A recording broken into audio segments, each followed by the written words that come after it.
ഇതിനേക്കാൾ വലിയ സങ്കടം എന്താ വരാൻ? ഇതൊക്കെ പോരെ, ഈ പ്രപഞ്ച ജീവിതം മതി, ഇത് ധാരാളമാണ്. മതിക്കൊഴുന്നണിഞ്ഞിടുന്ന, മതിക്കൊഴുന്ന, മതി ചന്ദ്രൻ, കൊഴുന്ന് ചന്ദ്രകല, ചന്ദ്രകലാധരനായ മതിക്കൊഴുന്നണിഞ്ഞിടുന്ന മന്നവ, ചന്ദ്രകലയെ കിരീടമായി ധരിക്കുന്ന അല്ലയോ രാജാവേ, ഹേ രാജൻ, മതിക്കൊഴുന്നണിഞ്ഞിടുന്ന മന്നവ. എന്തൊരു പ്രയോഗമായിരുന്നു! കവിതയില് കവിതാങ്കന വീണ് കിടക്കുന്ന പ്രയോഗങ്ങളാണ്. അതിന്റെ ഒഴുക്ക് നോക്കിയാൽ തന്നെ നമുക്ക് മനസ്സിലാവും. മതിക്കൊഴുന്നണിഞ്ഞിടുന്ന മന്നവ, ചന്ദ്രകലാധരനായ ഹേ രാജൻ, പ്രഭോ, കനിഞ്ഞ് കാരുണ്യപൂർവം മുൻമതിക്കുടം, മുമ്പിൽ അങ്ങയെ കാത്തു നിൽക്കുന്ന എന്റെ ബുദ്ധിയാകുന്ന കലശം, എന്റെ ബുദ്ധിയാകുന്ന കുടം, മതിക്കുടം. അവിടെ നേരത്തതില് മതിക്കൊഴുന്നണിഞ്ഞിടുന്ന മുൻമതിക്കുടം. ആ പ്രയോഗങ്ങളുടെ ചാരുത നിങ്ങൾ സാഹിത്യം പഠിക്കുന്നവരോ പഠിപ്പിക്കുന്നവരോ ഉണ്ടെങ്കിൽ വളരെ ഗംഭീരമാണ്. അത് ഇതിലെ ഭക്തിയുടെയും വേദാന്തത്തിന്റെയും അല്ല, സാഹിത്യം സഹിതത്വമാണ്, ജീവപരയോരൈക്യം, ഹൃദയാഹ്ലാദമെന്ന് ആനന്ദവർദ്ധനൻ. അതിനൊക്കെ മുമ്പ് തന്നെ ഭാരതീയർ, ആനന്ദവർദ്ധനനും വളരെ മുമ്പ് തന്നെ സഹിതത്വമാണ് സാഹിത്യമെന്ന്, സഹിതോ ഭവ ഇതി സാഹിത്യ,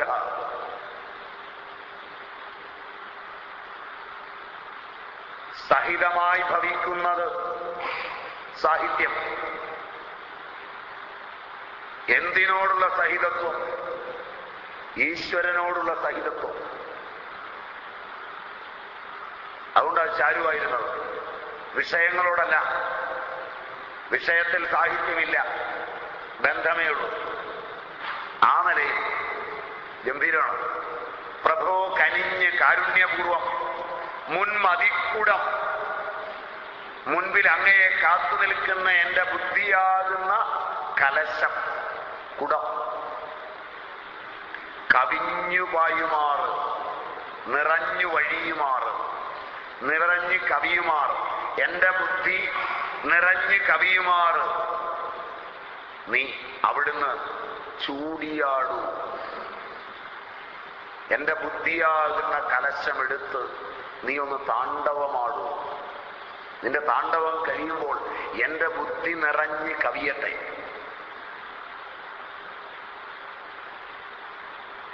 എന്ന് പ്രാർത്ഥിക്കുക. നല്ലൊരു കൽപ്പനയാണ്. എന്റെ ബുദ്ധി എന്റെ കയ്യിൽ ഇരുന്നിട്ട് കിഞ്ചിജ്ഞനായി ഒതുങ്ങിപ്പോവാണ്. നീ ഒന്നെടുത്ത് ചൂടിയാടിയാൽ, എന്റെ ബുദ്ധിയാകുന്ന കലശമേന്തി നീ ഒന്ന് നൃത്തം വെച്ചാൽ അത് കവിഞ്ഞൊഴുകും. നല്ല വളരെ സർവത്ര ഭഗവാനുണ്ടായിരുന്നിട്ടും സർവവ്യാപിയായിട്ടും അറിയാതെ ജഡമയമായി സംസാര ബന്ധത്തിൽ അകപ്പെട്ട് സർവത്ര സർവഥ സദാ ദുഃഖം കൊണ്ട് കരഞ്ഞ് ആയുസ് തീർക്കുന്ന ഈ ഉള്ളവനെ ആലോചിച്ചാൽ ഇനി എന്ത് സങ്കട വരാനുള്ളത്? ഇതിലപ്പുറം ഇനി സങ്കടം വരാനില്ല. ചന്ദ്രകലാധരനായ പ്രഭു, മുൻപേ അങ്ങയെ കാത്തു നിൽക്കുന്ന എന്റെ ബുദ്ധി അതാകുന്ന കലശം നിറഞ്ഞൊഴുകുമാറ് അവിടുന്ന് കാരുണ്യപൂർവം ധരിച്ച് നൃത്തം ചെയ്യണമേ. ഭക്തി ഭഗവാങ്കൽ സായുജ്യമാകുന്ന സ്ഥലം ആ ശ്ലോകത്തിലുണ്ട്. ശങ്കരൻ പറയും, മോക്ഷകാരണ സാമഗ്ര്യം ഭക്തിരേവഗരീയസി. എന്റെ ബുദ്ധിയിൽ അങ്ങ് നൃത്തം ചെയ്യണം എന്ന് പറയുമ്പോൾ, അങ്ങ് താണ്ഡവമാടണം എന്ന് ബുദ്ധി വഴിഞ്ഞൊഴുകുന്നത് നവരസങ്ങളോടുകൂടി ആ നടൻ നൃത്തം ചെയ്യുമ്പോഴാണ്. ഏത് നടൻ? ഭൈരവനും ഭൈരവിയും. ഇത് താന്ത്രിക സങ്കല്പത്തിൽ വലുതാണ്. ഓർമ്മ വരുമെങ്കിൽ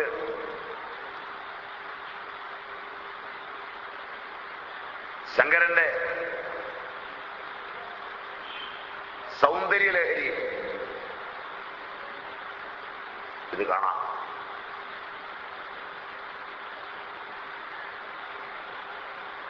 താണ്ഡവവും ലാസ്യവും അതിലുണ്ടാകുന്ന നവരസങ്ങളും വർണ്ണിതമാണ്.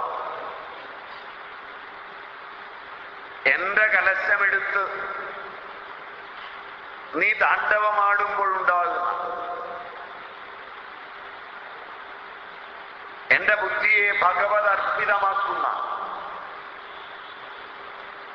അന്തർമുഖമാക്കി നിന്നെ നിറയ്ക്കുന്ന, ആത്മാനുഭവം നിറയ്ക്കുന്ന സവികൽപ സമാധ്യാനുഭവം ബുദ്ധി വിഷയങ്ങളിൽ നിന്ന് വിട്ട് ഭഗവത് അർപ്പിതമാകുന്ന ഒരവസ്ഥ. സമാധിയുടെ പല അവസ്ഥയുണ്ട്. അതിൽ സവികൽപിതം, തന്റെ കൽപ്പനകളെ വിട്ട് ഭഗവത് കൽപ്പിതമാകുമ്പോൾ ഉണ്ടാകുന്ന ശുദ്ധബോധം. എല്ലാം അതാണ് എന്നറിയുന്ന അവസ്ഥ. അവിടെ പിന്നെ വേറിട്ടൊന്നും ഉണ്ടാവില്ല. ഇപ്പൊ നേരത്തെ പറഞ്ഞ ആത്മനിവേദനം കഴിഞ്ഞ് ഉയരുന്ന അവസ്ഥ. ഹേ ഭഗവൻ, നീ വിചാരിക്കണമേ എന്ന് പറഞ്ഞിട്ട് ആ ആത്മനിവേദനത്തില് മനസ്സ്, അതിലെ കൽപ്പനകൾ ഇവയൊക്കെ വിട്ട് നിശ്ചയാത്മികയായ ബുദ്ധിയിലൂടെ നീ നിറഞ്ഞു നിൽക്കണം. എന്റെ ബുദ്ധിയാകുന്ന കലശം നീ ചൂടിയാടണം. ആ ചൂടിയാടുക പ്രയോഗവും പ്രാചീനമാണ്, പ്രാക് പ്രയോഗമാണ്. ചൂടിയാടുക എന്ന് പറയുമ്പോൾ കലശം ചൂടിയാടുന്നത് മറ്റു ബോധമില്ലാതെ ഏകബോധത്തിൽ മാത്രമാണ്. കലശത്തിൽ ബോധമുണ്ടായാൽ ചൂടിയാടാനാവില്ല. മനസ്സിലായില്ല? അത് പിടിയിട്ടില്ല. കലശവും തലയിൽ ചൂടി ആടിയിട്ടുണ്ടോ? ഇല്ല. ആടുന്ന കണ്ടിട്ടുണ്ടോ? അതുമില്ല. കണ്ടിട്ടുണ്ട്. നമ്മൾ ചൂടിയാടിയാൽ കലശത്തെ കുറിച്ചുള്ള ഓർമ്മയുണ്ടാവും, അതെന്നറിയും. അവനാടുമ്പോൾ കലശത്തെ കുറിച്ചുള്ള യാതൊരു ബോധവുമില്ല. അവൻ ഭക്തിയുടെ ഒരു അക്ഷാംശത്തിൽ എത്തിക്കഴിഞ്ഞാൽ ഭഗവാനെ കുറിച്ച് മാത്രമേ ചിന്തയുള്ളൂ. കലശം അവിടെ ഇരുന്നോളൂ. ഞാൻ രാവിലെ പറഞ്ഞപ്പോൾ നിങ്ങളിൽ ചിലർക്കെങ്കിലും സംശയമുണ്ട്. നിങ്ങളത് ഉച്ചയ്ക്ക് ചർച്ച ചെയ്യുന്നത് ഞാൻ കേട്ടു.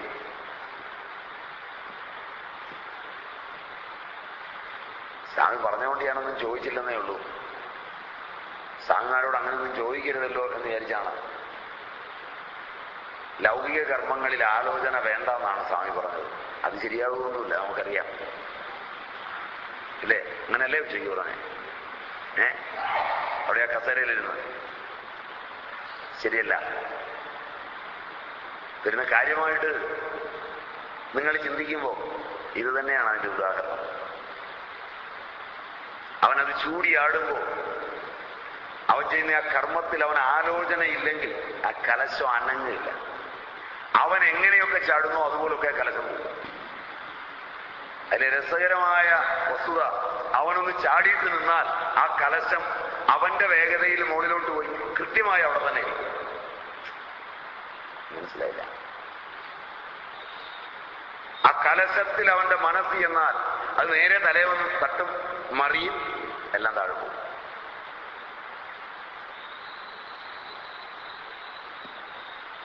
കലശം കരകോക്കിയാടുന്നവരെ കണ്ടിട്ടില്ല.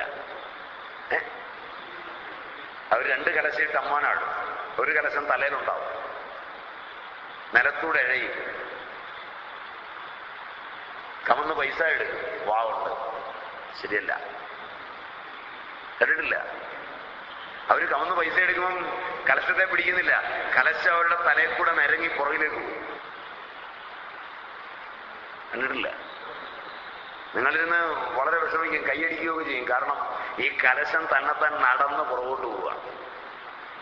അവര് പൈസ കടിച്ചെടുത്ത് എഴുന്നേറ്റ് വരുമ്പോ കലശം നടന്ന് മുമ്പിലോട്ട് വരും. ഇങ്ങനൊന്നും കണ്ടിട്ടില്ല.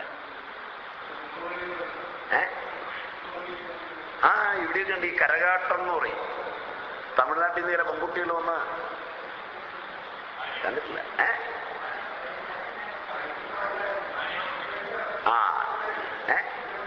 ഇവിടെയുണ്ട്, കണ്ടിട്ടുണ്ട്. എങ്ങനെയാ അവരാടുന്നത്? അത് പിന്നെ ഒരു സൈക്കിളിലെങ്കിലും ശ്രദ്ധിക്കും. ഇതല്ല, ഇതവരാ ഭഗവാനിൽ മാത്രമേ ശ്രദ്ധയുള്ളൂ. ശ്രദ്ധിച്ചാ പറഞ്ഞു.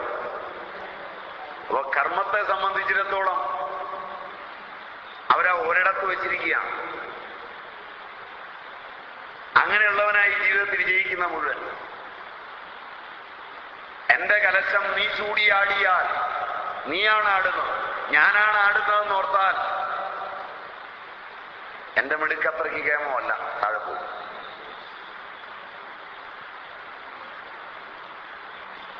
ഞാനാണ്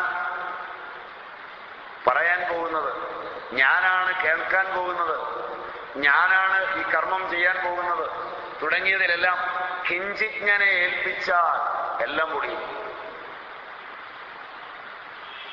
കാരണം അവൻ കിഞ്ചിജ്ഞനാണ്. അതുകൊണ്ട് എന്റെ ബുദ്ധിയാകുന്ന കുടം, മന്മതിക്കുടം നീ ചൂടിയാട്. ഞാനല്ല ആടേണ്ടത്, നീയാണ് ആടേണ്ടത്. നീ ആടിയാൽ ഞാൻ ആനന്ദിക്കും. ഞാനിതുവരെ ആടിയതാണ് ഈ ജഗത്തിൽ ഞാൻ അനുഭവിച്ച ദുഃഖങ്ങൾ അത്രയും. ഇതാരാ ചെയ്തേ? ഞാനാ ചെയ്തേ. ദുഃഖം ഇതോ അതും ഞാൻ തന്നെയാണ്. ഇങ്ങനെ ജന്മജന്മാന്തരങ്ങളുടെ ഞാൻ ചെയ്തു കൂട്ടിയതെല്ലാം നിത്യദുഃഖത്തിന്റെ ഇതിഹാസമായി വരുമ്പോൾ ഇതുവരെ ഞാൻ ചൂടിയാടിയത് നിർത്തി. എന്റെ മതിക്കൂടം നീ ഒന്ന് ചൂടിയാടും. അല്ലയോ ചന്ദ്രകലാധരനായ മന്നവ, നിന്റെ മുൻപിൽ നിന്നെയും കാത്തു നിൽക്കുന്ന എന്റെ ഈ ബുദ്ധി ആകുന്ന കലശം നീയൊന്ന് ചൂടിയാടുന്നതോടുകൂടി അത് നിറഞ്ഞ് കവിയട്ടെ എന്ന് പ്രാർത്ഥിക്കുക. നല്ല ബിംബമാണ്. 10.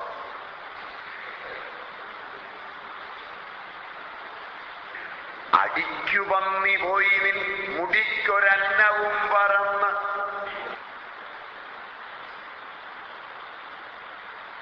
അടുത്തു കണ്ടതില്ല നിന്നെ ഇന്നും അഗ്നിശൈലമേ. എടുത്തു നീ വിഴുങ്ങി എന്നെ ഇന്ദ്രിയങ്ങളോടുടൻ.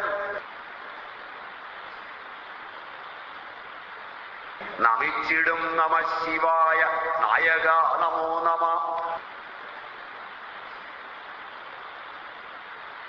നിങ്ങളുടെ പുസ്തകത്തിൽ വിളങ്ങി എന്നെ എന്നത് മാറ്റിയിട്ട് വിഴുങ്ങി എന്നെ, വിഴുങ്ങി എന്നെ അങ്ങനെയാണ് നിങ്ങൾ ചൊല്ലുന്നതും കേട്ടത് ഇതിലെഴുതിയിരിക്കുന്നത്.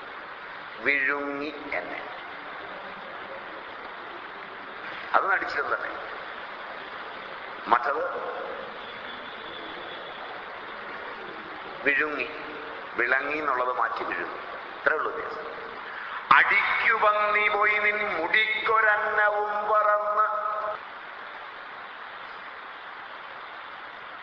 അടുത്തു കണ്ടതില്ല നിന്നെ ഇന്നും അഗ്നിശൈലമേ. എടുത്തു നീ വിഴുങ്ങി എന്നെ ഇന്ദ്രിയങ്ങളോടുടൻ. നടിച്ചിടും നമ ശിവായ നായക നമോ നമ. നല്ല ഭക്തിയോടെ ഈ അവസാനത്തെ ശ്ലോകം ചൊല്ലിയാൽ ആ നമശിവായ എന്ന പഞ്ചാക്ഷരം വൈദികമായ പഞ്ചാക്ഷരം, വൈദിക മന്ത്രങ്ങളിൽ ശ്രേഷ്ഠം പഞ്ചാക്ഷരമാണ്. വൈദിക മന്ത്രങ്ങൾ വളരെ കുറവാണ്. നിങ്ങൾ ജപിക്കുന്ന പല മന്ത്രങ്ങളും വൈദികമല്ല, അവൈദികമാണ്. ഗായത്രി വൈദികമാണ്, നമശിവായ വൈദികമാണ്.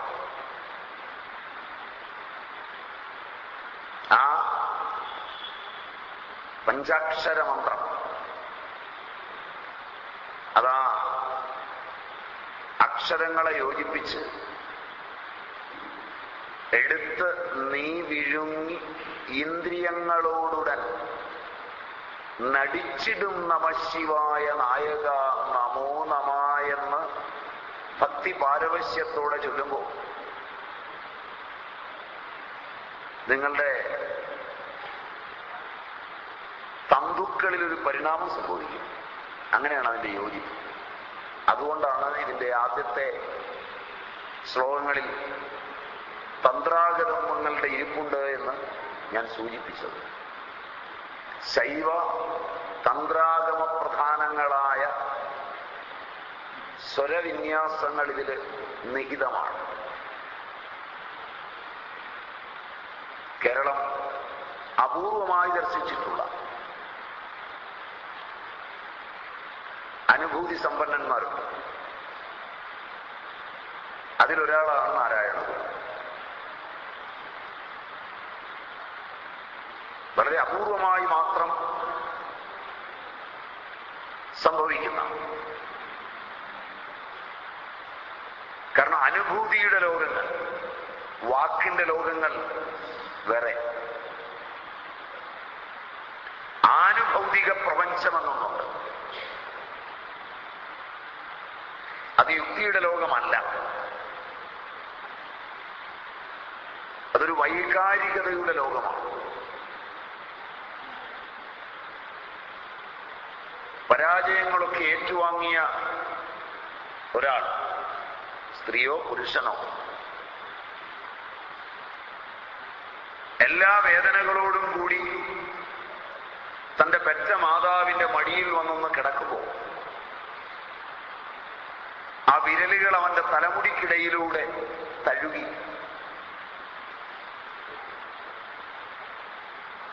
അവൻ പോയ ലോകങ്ങളെ ഒന്നും ഓർമ്മിപ്പിക്കാതെ അവൻ പറയാനൊരുങ്ങിയാൽ തന്നെ അവനെ ഏതോ അജ്ഞേയമായൊരു ശൈശവത്തിലേക്ക് നിഷ്കളങ്കമായി കൂട്ടിക്കൊണ്ടു പോകാൻ വെമ്പുന്ന,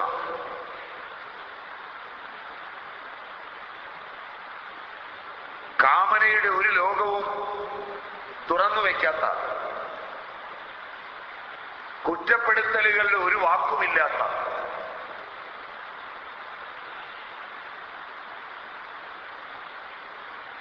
ഒരു മടിത്തട്ട്, സർവസ്നേഹത്തിന്റെയും ഒരു മടിത്തട്ട് നിങ്ങൾ അല്പനേരം ഒന്ന് സങ്കല്പിച്ചാൽ അത് വിചാരത്തിന്റെ ലോകമല്ല, ഒരു വികാരത്തിന്റെ ലോകമാണെന്ന് മനസ്സിലാവും. അവിടെ നിങ്ങളുടെ വൈകാരിക തന്തുക്കൾ അത്രയും, ഇമോഷൻസ് ഏതോ അവാച്യമായ അനുഭൂതിയെ പുൽകാതിരിക്കില്ല. റൈറ്റ്. ഒരമ്മ കൈത്തലം കൊണ്ട് സമാനിപ്പിച്ച അമ്മയാണെങ്കിൽ അവൾ ഒരിക്കലും നിങ്ങളുടെ പരാജയത്തെക്കുറിച്ച് നിങ്ങൾ പറയാനൊരുങ്ങിയാൽ പോലും അവൾ അതിൽ ഇമ്പോർട്ടൻസ് കൊടുക്കില്ല. കാരണം അവർക്ക് നിങ്ങളുടെ ലാഭനഷ്ടങ്ങളൊന്നും സങ്കല്പത്തിലില്ല. നിങ്ങൾക്ക് ഓർമ്മയുണ്ടെങ്കിൽ നിങ്ങളിലെ പ്രായമായവരുടെ കുട്ടിക്കാലം ഓർത്താൽ മതി. ഏത് കുഴപ്പം പിടിച്ച കേസുകെട്ടുമായി എത്തിയാലും ഒരു 10 മിനിറ്റ് ആ മടിത്തട്ടിൽ കിടക്കുമ്പോഴേക്ക് പ്രശ്നങ്ങളൊക്കെ തീർന്ന പോലെ ഒന്ന് തോന്നും. ശരിയല്ല, ഓർമ്മയില്ല. പ്രായമായവർക്കും ഓർമ്മയില്ല ഇങ്ങനെ കിടന്നിട്ടുള്ളത്. ഇല്ല, ഉണ്ട്. നിങ്ങൾ പഠിക്കാനോ ബുദ്ധി വികസിക്കാനോ ഒക്കെ വേണ്ടിയുള്ള പുസ്തകമൊക്കെ തുറന്നു വെച്ച് വിളക്കൊക്കെ കത്തിച്ച് പഠിക്കുകയാണെങ്കിൽ ആ അമ്മ വന്ന് പതുക്കെ അത് ഊതിക്കെടുത്തും മതി, കിടന്നുറങ്ങും. ഇന്ന് ഇവരൊക്കെ ആണെങ്കിൽ ഒരു പണി ചെയ്യും. 2 പാത്രത്തിൽ വെള്ളം കൊണ്ടുവന്ന് 2 കാലും എടുത്ത് വെള്ളത്തിൽ ഇറക്കി വെച്ച് 500-ന്റെ ബൾബൊരെണ്ണം ഇട്ടുകൊടുത്ത് പഠിക്കടായിരുന്നു, ഉറങ്ങുന്നു, എന്നിട്ടൊരു വടിയായിട്ട് മുമ്പിൽ നിൽക്കും. ശരിയല്ല. അമ്മയിൽ നിന്നും അമ്മിയിലേക്കുള്ള പരിണാമമായി. ശിവത്തിൽ നിന്ന് ശവത്തിലേക്കുള്ള പരിണാമം. ശരിയല്ല. 12-ക്കൊന്നും വലിയ വ്യത്യാസമൊന്നുമില്ല. ഈ പരിണാമമാണ് വികാരത്തിൽ നിന്ന് ബുദ്ധിയിലേക്കുള്ള പരിണാമം. ഭക്തി ഒരു വൈകാരിക സായുജ്യത്തിന്റെ ലോകമാണ്. അത് മോക്ഷകാരണങ്ങളിൽ സർവശ്രേഷ്ഠമാണ്. അത് ആനന്ദമാണ്. ബുദ്ധിയെ അവിടെ കൊണ്ടുവന്നാണ് ചേർക്കേണ്ടത്. അനാഹതത്തിൽ കൊണ്ടുവന്ന് ചേർക്കണം. ബുദ്ധിയെ മോണിലേക്ക് കൊണ്ടുപോയാൽ അത് ആഹതമായി തീരും. ഈ സംഭാവ്യമായ വൈദിക മന്ത്രാങ്കിത സംസ്കൃതിയുടെ സ്വരവിന്യാസ ചിന്തനം ഗുരുദേവൻ ഈ അവസാനത്തെ ശ്ലോകത്തിലാണ് സമന്വയിച്ചിരിക്കുന്നത്.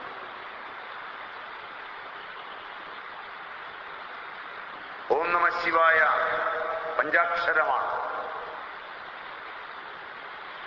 മന്ത്രങ്ങളിൽ സർവശ്രേഷ്ഠമാണ്.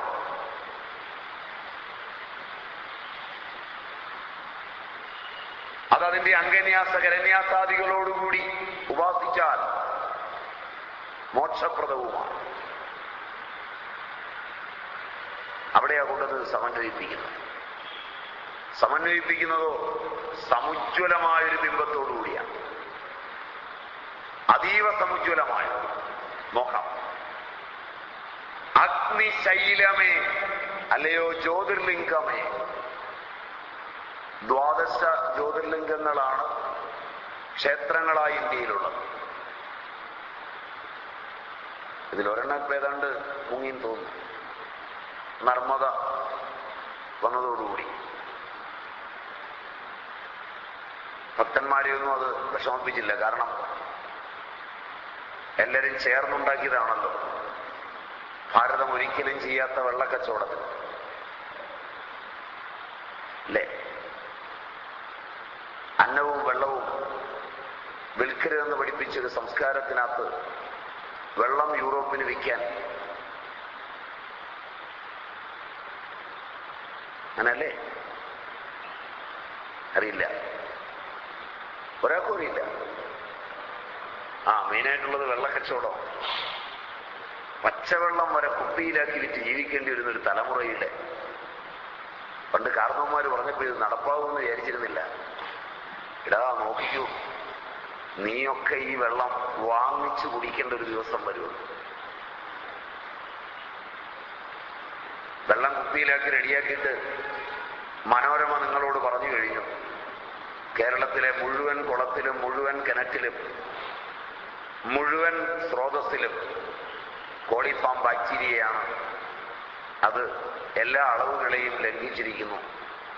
അതുകൊണ്ട് നിങ്ങൾക്ക് കോളിഫാം ബാക്ടീരിയ കൂടാതെ വെള്ളം കുടിക്കാൻ ഞങ്ങളിതാ കുപ്പിയിൽ തരാൻ പോകും. അരങ്ങ് തകർക്കാവുന്നതാണ് ഒരു വെള്ളക്കച്ചവടം. അട്ടശൂല ജനപദാഹ എന്ന് നാരദൻ കണ്ടതുവരെ പറയുന്ന പ്രാചീനന്റെ സംസ്കൃതിയിൽ അന്നവും വെള്ളവും ഒരിക്കലും വിൽക്കരുതെന്ന് പഠിപ്പിച്ചൊരു സംസ്കൃതിയിൽ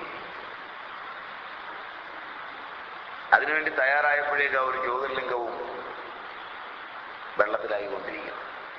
സന്ദർഭം വന്നപ്പോൾ ഒരല്പം വാൽകഷ്ണം പറഞ്ഞു എന്നേ ഉള്ളൂ, നമ്മുടെ വിഷയമല്ല. ഇത് ജ്യോതിർലിംഗമേ, അഗ്നിശൈലമേ. അഗ്നിശൈലം, അഗ്നിപർവ്വതം, ജ്യോതിർലിംഗത്തെയാണ് വിളിക്കുന്നത്. ഈ ജ്യോതിർലിംഗത്തിനൊരു പ്രത്യേകതയുണ്ട്. അല്ലയോ ജ്യോതിർലിംഗമേ, അടിച്ചു പന്നി പോയി നിൻ മുടിക്കൊരന്നവും പറന്നു.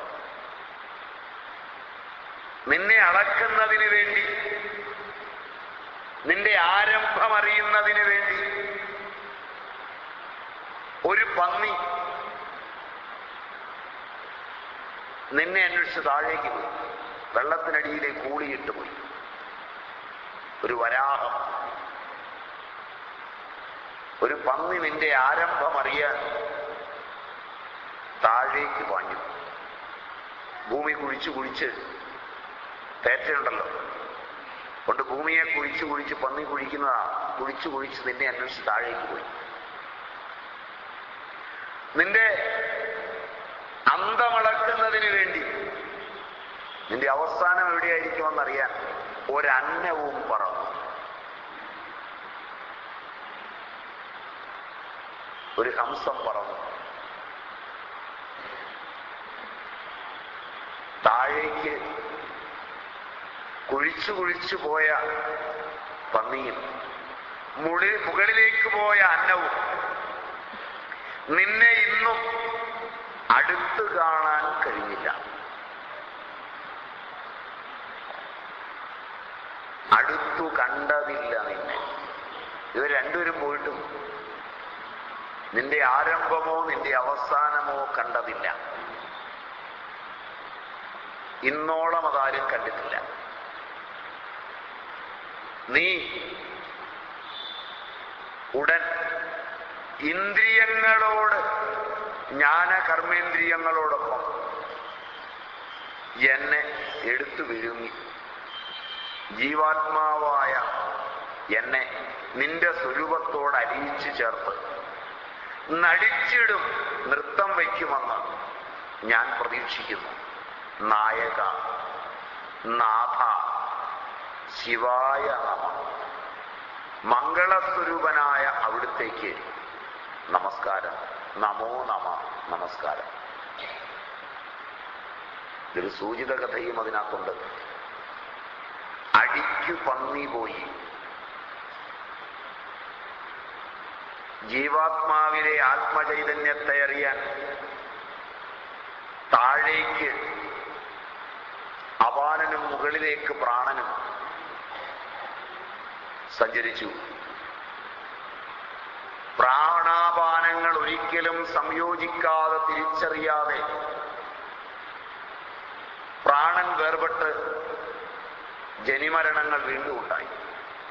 ജനിമരണങ്ങളുടെ ഇതിഹാസം അറിയാൻ പ്രാണാപാന സമായുക്തത യജ്ഞമായി വേണം. അതൊരു തലം, അത് വ്യഷ്ടി തലം. പ്രാണനെ അപാനനിലും അപാനനെ പ്രാണനിലും ഹോമിച്ചിട്ട് അപാനെ ജുഹ്വതി പ്രാണം പ്രാണാപാനം തഥാപരെ പ്രാണാപാനഗതിർമുക്ത്വ പ്രാണായാമ പരായണ. പ്രച്ഛർദന വിധാരണങ്ങൾ അറിയുന്നവർ, അവരങ്ങനെയാണ് ഇതിന്റെ അളവളക്കുന്നത്. ജീവനെ അളക്കാനായി ആളുകളൊക്കെ ഓടുന്നത്. ജീവനെ അളന്നാൽ, പിണ്ടാട്ടത്തെ അളന്നാൽ ബ്രഹ്മാണ്ടത്തെ അളക്കാം. അതും പരാജയപ്പെട്ടാ നിൽക്കുന്നത്. അതിനേക്കാൾ കൂടിയതാണ് ഈ സൂചിത കഥ. ജ്യോതിർലിംഗത്തിന്റെ ആരംഭമളക്കാൻ വിഷ്ണു വരാഹരൂപിയായി പോയി. കഥ കേട്ടിട്ടുണ്ടാവും. ബ്രഹ്മാവ് അന്നമായി പറന്നുയർന്നു. രണ്ടുപേരും കണ്ടില്ല. കണ്ടതില്ല നിന്നെ. അടുത്തു കണ്ടതില്ല നിന്നെ. ഇവർ രണ്ടുപേരും പോയിട്ടും നിന്നെ കണ്ടെത്താൻ കഴിഞ്ഞില്ല. അല്ലയോ അഗ്നിശൈലമേ, നീ എന്നെ ഇന്ദ്രിയങ്ങളോടുകൂടി ഉടനെ എടുത്തു വിഴുങ്ങി നിന്നോട് ചേർത്ത് നടമാടുമെങ്കിൽ, ഏ നായക, നമഃശിവായ മംഗളസ്വരൂപനായ അങ്ങയ്ക്ക് നമോവാകം. വീണ്ടും വീണ്ടും ഞാൻ നമിക്കുന്നു. ഇതാണ് അവസാനം ഭഗവാനിൽ ലയിക്കുന്ന ശരണാഗതിയുടെ സർവോത്കർഷരൂപേണയുള്ള ഇതിവൃത്തം. ഹേ നായകനായിരിക്കുന്നവനെ, എനിക്ക് പ്രഭുവായിരിക്കുന്നവനെ, അല്ലയോ ജ്യോതിർലിംഗമേ, നിന്റെ ആരംഭം അളക്കുന്നതിന് പന്നി വരാഹരൂപം ധരിച്ച് വിഷ്ണു പോയി. അളക്കാൻ കഴിഞ്ഞില്ല. നിന്റെ വലിപ്പമളക്കാൻ അന്നം ഹംസം പറന്നു, അളന്നില്ല. താഴെ ഗൃഹസ്ഥന്മാർ നിന്നെ അളക്കുന്നതിന് ഭൂമി കുഴിച്ചു. ഓരോ വിത്തിന്റെയും മൂലമളക്കാൻ പോയി. നിന്റെ വലിപ്പമളക്കാൻ പരമഹംസന്മാർ ശ്രമിച്ചു. ഇങ്ങനെയും രണ്ടറസ്റ്റുണ്ട്. ഇപ്പോഴും ശ്രമിച്ചുകൊണ്ടിരിക്കുന്നു. ശ്രമം തുടരുന്നുണ്ട്. നീ അളവറ്റവനായി നിലകൊള്ളുന്നു. ഹേ പ്രഭു നായക, നിന്നെ അളക്കാൻ ഹംസമെന്ന പ്രയോഗം ഗംഭീരമാണ്. നീരക്ഷീര വിവേകിതു ഹംസോ ഹംസ ബഹോബക എന്നാണ്. വെള്ളവും പാലും കൂടെ ചേർത്ത് അരയന്നത്തിന് കൊടുത്താൽ വെള്ളം തുപ്പിക്കളഞ്ഞ് പാല് കുടിക്കുമെന്നാണ് ഐതിഹ്യം. അനിത്യമായതിനെ തള്ളി നിത്യമായതിനെ മാത്രം കാണുന്നവനാണ് പരമഹംസൻ. സന്യാസിമാരൊക്കെ അവര് നിന്നെ അളക്കാൻ മുകളിലേക്കാ പോയെ. ഉത്തരായണ മാർഗത്തിൽ, സുഖമാർഗത്തിൽ, വിഹംഗമ മാർഗത്തിൽ മുകളിലേക്കാ പറഞ്ഞേ. ഈ കണായ ഗൃഹസ്ഥന്മാരെല്ലാം പിപീലികാമാർഗത്തിൽ താഴേക്കാ പോയെ. പിപീലികാമാർഗം എന്ന് പറഞ്ഞാൽ ഉറുമ്പരച്ച് അരിച്ചാൽ കല്ലും തെയ്യുമെന്ന മട്ടിൽ പതുക്കെ പതുക്കെയാ പോയെ. ഇവരൊക്കെ പോയിട്ടും നിന്റെ ആഴമളക്കാൻ കഴിഞ്ഞില്ല. ഒന്ന് ചെയ്യാം, നീ ഇന്ദ്രിയങ്ങൾ കൊണ്ട് അളക്കാൻ ശ്രമിക്കുന്ന എന്നെ ഇന്ദ്രിയങ്ങളോടൊപ്പം, ഇനി ഒന്നും കാണാതിരിക്കാൻ ഈ ഇന്ദ്രിയങ്ങളോടൊപ്പം എടുത്തങ്ങ് വിഴുങ്ങുക, നിന്നിൽ ലയിപ്പിക്കുക. ഈ പാനപാത്രം എന്നിൽ നിന്ന് എടുക്കണമേ.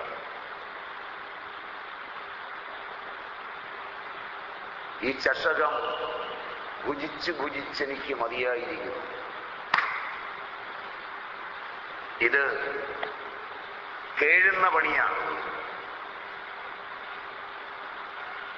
എന്നെ അവിടുന്ന് അങ്ങയിൽ ലയിപ്പിക്കണമേ നാഥ.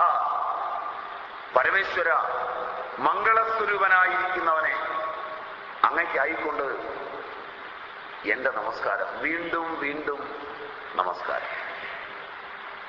ഇതാണ് ഗുരുദേവന്റെ സദാശിവ ദർശനം. അതിൽ പഞ്ചാക്ഷരത്തിൽ സദാശിവനെ കാണിച്ചു തന്ന് നിലകൊള്ളുന്ന ഗുരുവിന്റെ പാതാരവിന്ദങ്ങളിൽ ഭക്തിപ്രശ്രയപൂർവം പ്രണമിച്ച് ഗുരുക്കന്മാർ സമാധിയാകുന്നത് ആ പരമേശ്വരനിൽ ലയിക്കുകയാണ്. ഇങ്ങനെ തന്നെ ആയിരിക്കാം പുണ്യശ്ലോകനായ പാരമ്പര്യ പ്രതിഷ്ഠ നേടിയിട്ടുള്ള ആ ആചാര്യവര്യൻ ലയിച്ചിട്ടുണ്ടാവുക. അദ്ദേഹത്തിന്റെ പാവനങ്ങളായ സ്മരണങ്ങൾ സദാശിവ ദർശനത്തിലേക്ക് നമ്മെ എത്തിക്കട്ടെ. ബാക്കി കാലുഷ്യങ്ങളിലൊന്നും നമ്മെ എത്തിക്കാതിരിക്കട്ടെ. ഈ കാലഘട്ടത്തിൽ ഇങ്ങനെയുള്ള പുണ്യശ്ലോകന്മാരെ കുറിച്ച് കേൾക്കാനും പറയാനും പഠിക്കാനും അവസരമുള്ളത് കൊണ്ട് ഏറ്റവും നല്ല കാലം ഈ കാലമായിരിക്കണം, കലികാലം. കാരണം ഭഗവത് ഉപാസന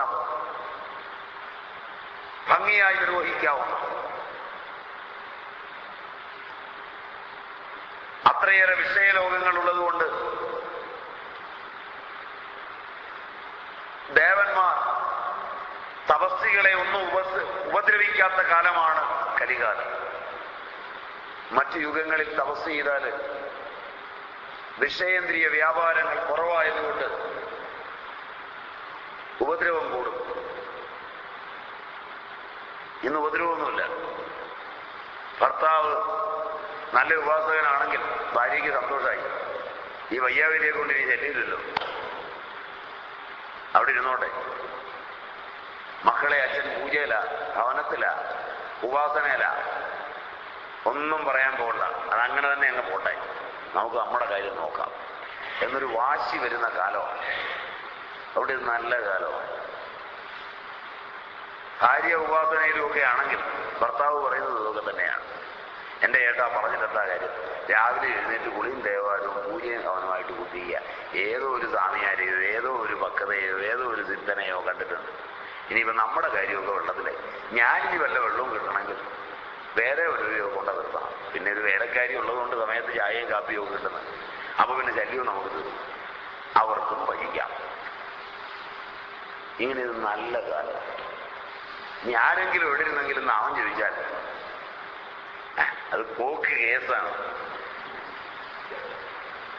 എന്ന് ബാക്കിയുള്ളവർക്ക് തോന്നുന്നത് കൊണ്ട് ഇത് വളരെ നല്ല കാലമാണ്.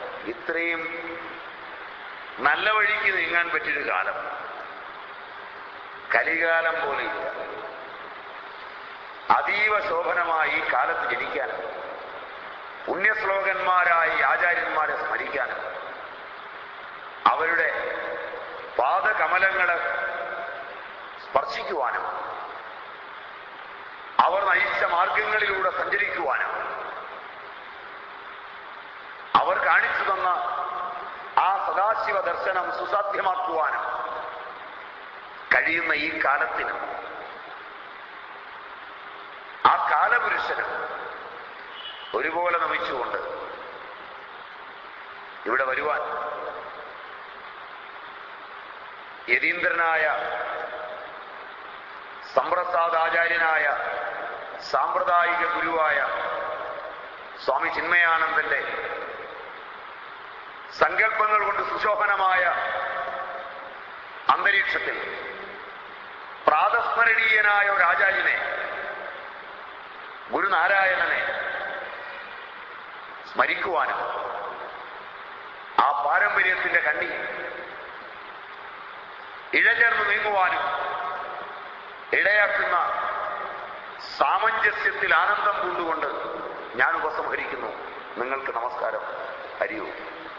എൻ്റെ വാക്കുകൾ, എൻ്റെ വൈഖരികൾ, ഞാൻ ഉപയോഗിച്ച ശൈലി, ഇത് നിങ്ങൾ വീണ്ടും വീണ്ടും വായിച്ചു വരുമ്പോൾ പോരാ എന്ന് തോന്നുന്ന ഭാഗങ്ങൾ, ആ കൃത്യവിലോപങ്ങളെല്ലാം, വിശ്രദ്ധങ്ങളായ ബിംബങ്ങളെല്ലാം, അവയെല്ലാം എൻ്റെ അറിവില്ലായ്മയുടേത് മാത്രമാണ്. ഞാൻ പറഞ്ഞ നല്ലതെല്ലാം എൻ്റെ പാരമ്പര്യത്തിന്റെ ചമൽക്കാരം മാത്രമാണ്. എത്രത്തോളം എൻ്റെ തപസ്സും എൻ്റെ മേലുള്ള ഗുരുകാരുണ്യവും എൻ്റെ അച്ഛനമ്മമാരുടെ അനുഗ്രഹ വർഷങ്ങളും ഒക്കെയുണ്ടോ അത്രത്തോളം മാത്രമേ നിങ്ങൾ എന്നിലൂടെ കേട്ടിട്ടുണ്ടാവും. പോരായ്മകൾ സമസ്തവും എൻ്റെ പരിമിതിയുടേതാണ്. അതിനുള്ള നിങ്ങളുടെ ഭർസനങ്ങൾ, നിങ്ങളുടെ തീർപ്പുകൾ എല്ലാം എന്നിൽ ഒതുക്കി നിർത്തണമേ എന്നപേക്ഷിച്ച് ഭാരതീയരും അഭാരതീയരുമായ, പാശ്ചാത്യരും പൗരസ്ഥരുമായ, ഭാവാതീതന്മാരായ എൻ്റെ ഗുരുകാരണവന്മാരുടെ ആരുടെ കാൽനഹേന്ദു മരീചികകളെയാണോ ഞാൻ എന്നും പിന്തുടരാൻ ആഗ്രഹിച്ചത്, അവരുടെ നേരെ ഞാൻ നിമിത്തമാ ഭത്സനങ്ങൾ നീട്ടരുതേ എന്നപേക്ഷിച്ചുകൊണ്ട് പോരായ്മകൾ അത്രയും എൻ്റെയും നന്മകൾ അത്രയും അവരുടേതുമാണ്. ആ പുണ്യശ്ലോകന്മാർക്കായി ആ നന്മകൾക്ക് നിങ്ങൾ നമസ്കരിക്കണമേ എന്ന് പ്രാർത്ഥിച്ചുകൊണ്ട് ഞാൻ ഉപസംഹരിക്കുന്നു. നിങ്ങൾക്ക് നമസ്കാരം. ഹരി ഓം. ഓം തത്സത്തന്നവേദ പൊരുളനവരതം പ്രജ്വലിക്കുന്ന ദിവ്യസ്വാന്ത ശ്രീപുണ്ട് പദാശ്രിത സുജനതീക്കാത്മബോധം വളർത്തി ശാന്താത്മാവായി സദാത സ്മൃതിയോട് വിലസും ദൈവമേ സദ്ഗുരു നാരായണ തൃപാദപത്മം തൊഴുന്ന ഗുരുവര കരുണാലേശമുണ്ടെന്നു വന്നാൽ ഒരുവനും ഒരു കാര്യം സത്യമല്ലാതെയുണ്ട്. പരമിതിലൊരു ദൈവം മറ്റെനിക്കില്ല പാർത്താൽ പരമശിവനതാമാചാര്യനെ കൈതൊഴുന്ന ഗംഗാ സംഗീതമൗലി ഭണിഗണം കൊണ്ടുള്ള മല്യങ്ങളും തുങ്കശ്രീ ചിതറുന്ന തിങ്കളും അണിഞ്ഞിടുന്ന കാലാന്തകൻ അംഗംവാതിഗിരീന്ദ്രകന്യകതനിക്കായിട്ടു നൽകിയിടുവാൻ ചങ്ങന്നൂരമരുന്ന് ശങ്കരനെനിക്കറ്റം തുണച്ചീടണം. ഹരി ഓം ഹരി.